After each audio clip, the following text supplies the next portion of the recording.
আসসালামু আলাইকুম। আমি আপনাদের গাজীপুরের বোন জ্যোতি ফারদিন ব্লগ থেকে আবারও চলে আসলাম নতুন একটি ব্লগ ভিডিও নিয়ে। তো আপনারা কেমন আছেন? আলহামদুলিল্লাহ আমি ভালো আছি। তো আমার ভিডিওটি আপনারা দেখবেন, আপনাদের ভালো লাগবে, আর ভালো লাগলে আমার ভিডিওটি সাবস্ক্রাইব করে দিবেন। আর আমার ভিডিওটি ইতিমধ্যে যারা সাবস্ক্রাইব করে দিয়েছেন তাদের সকলকে জানাই অসংখ্য অসংখ্য ভালোবাসা ও শুভকামনা। রোজা কেমন কাটছে সবার?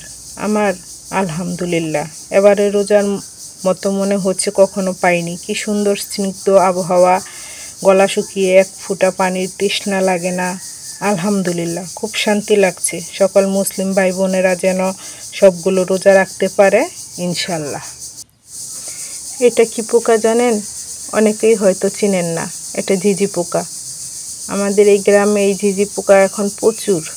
আর এই ঝিঝি পোকা এখন তাদের শরীরের যে খুলটা আছে এটা সাপের মতো পরিবর্তন করে। দেখতেই পাচ্ছেন, এটার পিঠে যে ফাড়া দাগটা আছে এটার মধ্যে দিয়ে তারা বের হয়ে যায়, পুরানো খুলটা চেঞ্জ করে নেয়। আর শব্দ শুনলে বুঝতে পারবেন, আমি যখন ভয়েস দিতেছি তখন এই ঝিঝি পোকা অনবরত ঝিঝি করে যাচ্ছে। আসলে এগুলো এখন সারাক্ষণই রাখতে থাকবে। পোকাগুলো কিন্তু চেঞ্জ হওয়ার পরে একটা সবুজ কালার ধারণ করে। তো আপনারা যদি আমার সাথে জুড়ে থাকেন, সামনে পোকাগুলো দেখাবো। আজকে পাচ্ছি না খুঁজে। তো দেখতেই পাচ্ছেন এখন গাছে গাছে শুধু এই ঝিঝি পোকার মরা খোলগুলোই ঝুলে থাকবে বা বসে থাকবে।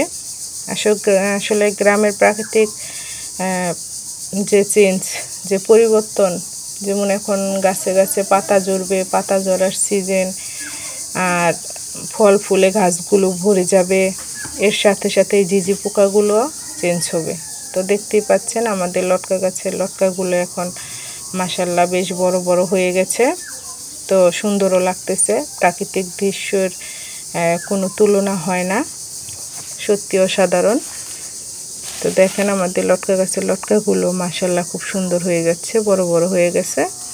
তো অনেকেই হয়তো এগুলো ছোট কেমন হয় জানেন না। তো দেখেন এগুলো সব কি সুন্দর ঝুলে ঝুলে আছে, কি সুন্দর কালার এসেছে। এগুলো যখন পাকে তখন এগুলো কিন্তু হলুদ কালার চলে আসে। আর এই ফলগুলো কিন্তু গাছের নিচের দিকেই বেশি থাকে।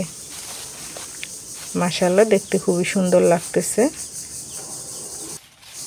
এখন কিন্তু বসন্তকাল, আর বসন্তকালে গাছে গাছে সব পাতা ঝরে যাবে আর নতুন পাতা গজাবে। তো দেখতেই পাচ্ছেন পুরান পাতাগুলো এখন ঝরে গেছে। এগুলো আমরা সংরক্ষণ করে রেখে দিই বর্ষাকালে রান্না করার জন্য। আর এই পাতাগুলো এখন চারিদিকে সবাই ঝাড়ু দিতেছে। ওই দেখেন ওইদিকেও একজন ঝাড়ু দিচ্ছে, এদিকে একজন ঝাড়ু দিচ্ছে। এই পাতাগুলো এখন ঝাড়ু দিয়ে বস্তা ভরে তারপর সংরক্ষণ করে রেখে দিবে, কারণ এই পাতা দিয়েই আমরা বছর ভরে রান্না করি, সাথে লাকড়িও থাকে। রমজান মাস, আসলে রমজান মাসে অনেক কিছু রান্না বান্না করি। তো দেখতেই পাচ্ছেন আজকে আমি চিংড়ি মাছের বড়া বানাবো। তো এই জন্য প্রথমে আমি শিলপাটায় চিংড়ি মাছগুলো ভালো করে পরিষ্কার করে দিয়ে বেটে নিচ্ছি, আর সাথে বেটে নিচ্ছি অল্প কিছু চাউল। তো এই জন্য আমি সব ধরনের মশলা, পেঁয়াজ, কাঁচামরিচ, আদা, রসুন, জিরা, একটু সরিষার তেল দিয়ে আগে এগুলো ভালো করে ডলে নরম করে নিচ্ছি। তারপর এর মধ্যে দিয়ে দেবো চিংড়ি মাছের বাটা, চাউলের বাটা দিয়ে এগুলো ভালো করে পেস্টটা মেখে তারপরে আমি এগুলো তেলে ভেজে নেব। আসলে চিংড়ি মাছের বড়া কিন্তু খেতে খুবই ভালো লাগে, খুবই লোভনীয় একটি খাবার। যারা খেয়েছে তারাই বলতে পারবে, যারা খান নাই তারা এইভাবে তৈরি করে খেয়ে দেখবেন। এই মাছের বড়া কিন্তু খেতে খুবই ভালো লাগে। চিংড়ি মাছ আসলে কম বেশি সবাই খুব পছন্দ করে, কিন্তু দেখা যায় যে এটা বাটার আলসিতে অনেকে খেতে চায় না। কিন্তু আমি মনে করি যে খাবারের বৈচিত্র্যতা আনার জন্য এরকম করে খাওয়া উচিত।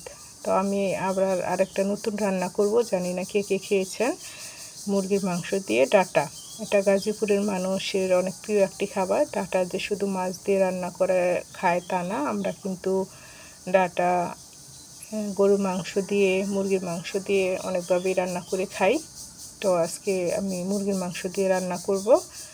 আর এর জন্য গরম মশলা, পেঁয়াজ টেস্ট ভেজে তারপরে আমি একে একের মধ্যে আদা, রসুন, হলুদ, মরিচ, ধনিয়া, জিরা এগুলো দিয়ে দিচ্ছি। এগুলো দিয়ে মশলাটা একটু পানি দিয়ে কষিয়ে তারপরে আমি এর মধ্যে মাংসগুলো দিয়ে দিব।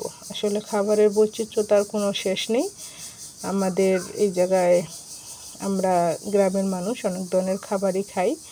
তো আপনারা ওইভাবে রান্না করে খেয়ে দেখবেন। এটা কিন্তু খুবই একটা সুস্বাদু খাবার। তো রমজান মাসে আমরা আসলে কী খেলে ভালো লাগবে, কী দিয়ে খেতে পারবো এসব চিন্তা করি, কিন্তু না, আপনি এইভাবে রান্না করে খেয়ে দেখবেন। আর দেখেন আমি ডাঁটাগুলো আগেই কেটে ধুয়ে পরিষ্কার করে নিয়েছি। এখন মুরগির মাংস কষানো হয়ে গেছে, এর মধ্যে ডাঁটাগুলো দিয়ে দিচ্ছি। ডাঁটা দিয়ে এই তরকারিটা খেতে কিন্তু ভালো লাগবে। তো আজকে আমি আপনাদের সাথে অনেক কিছুই দেখালাম, অনেক কথাই বললাম। আসলে রোজায় ব্যস্ততা এত বেড়ে গেছে যে অনেক দিন ধরে আমি ভিডিও ছাড়তে পারি না।